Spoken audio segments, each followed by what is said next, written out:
بسم اللہ الرحمن الرحیم۔ اللہ کے پاک نام سے شروع کرتی ہوں اپنے آج کے دن کا آغاز۔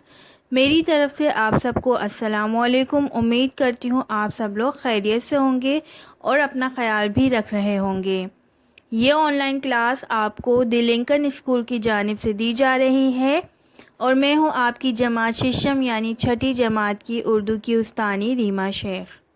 بیٹا آج ہم اردو قواعد میں کام کرنے والے ہیں۔ اردو قواعد میں ہم الفاظ زد کریں گے، اس کے بعد ہم الفاظ مترادف کریں گے اور اس کے بعد پھر ہم مذکر مؤنث کریں گے۔ تو سب سے پہلے الفاظ زد کرتے ہیں۔ چلیے بچے شروع کرتے ہیں۔ اصل کا ہے نقل، اندھیرا کا ہے اجالا، امانت کا خیانت، ازل کا ابد، ابتدا کا انتہا، اکثریت کا اقلیت، اتار کا چڑھاؤ، ادنیٰ کا اعلیٰ، اچھا کا برا، اقبال کا ادباء، اندرونی کا بیرونی اور اہل کا نااہل۔ بچوں اب ہم الفاظ مترادف کرتے ہیں۔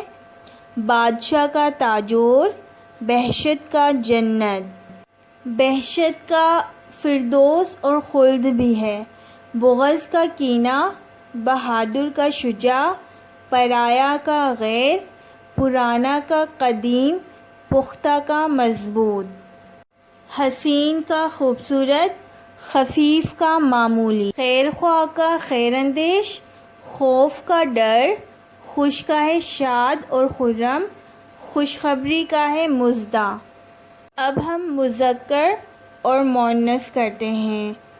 مذکر مؤنث: ہرن، ہرنی، اونٹ، اونٹنی، شیر، شیرنی، ناگ، ناگن، کبوتر، کبوتری، مور، مورنی، ہاتھی، ہتھنی، سانپ، سپنی، بھوت، بھوتنی۔ بیٹا یہ تمام کام آپ نے اپنی اردو قواعد کی کاپی میں کرنا ہے۔ اپنا خیال رکھیے گا، دعاؤں میں یاد رکھیے گا۔ اللہ حافظ۔